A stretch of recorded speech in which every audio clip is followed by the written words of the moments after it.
ఈరోజు board of intermediate విడుదల చేసిన ఇంటర్ ఫలితాల్లో గ్రావిటీ జూనియర్ కళాశాల హన్మకొండ విద్యార్థులు విజయ డంకా మోగించారు. ద్వితీయ సంవత్సరంలో 1000 మార్కులకు గాను ఓ కీర్తన 995 స్టేట్ ఫస్ట్ ర్యాంక్ సాధించింది. అదేవిధంగా 992 సిహెచ్ సౌమ్యశ్రీ. బైపీసీ విభాగంలో 1000 గాను 992 గుండ్లోతు రాజేష్ నాయక్ సాధించారు. అదేవిధంగా మొదటి సంవత్సరంలో మా కళాశాల విద్యార్థులు 470 గాను 467 మార్కులు అవినాష్ సాధించాడు.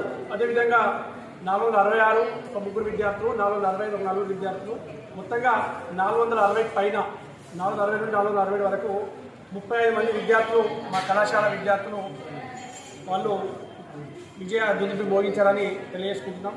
మా దగ్గర తక్కువ స్ట్రెంత్లో ఎక్కువ ఫలితాలు సాధిస్తూ అందరి పిల్లలు కూడా గ్రామీణ ప్రాంతంలో చదువుకున్న పిల్లలే, ఎవరు కూడా పట్టణ ప్రాంతాల్లో కార్పొరేట్ స్కూల్లో చదువుకున్న పిల్లలు కాదు. కాబట్టి గ్రామీణ ప్రాంత పిల్లలతో కూడా మేము ఇంత ఫలితాలు సాధించినందుకు మా కళాశాల అధ్యాపకులకు, అదేవిధంగా విద్యార్థుల తల్లిదండ్రులకు మరియు మా యాజమాన్యం బృందానికి అందరికీ కూడా ధన్యవాదాలు తెలియజేస్తూ ముగిస్తున్నాం.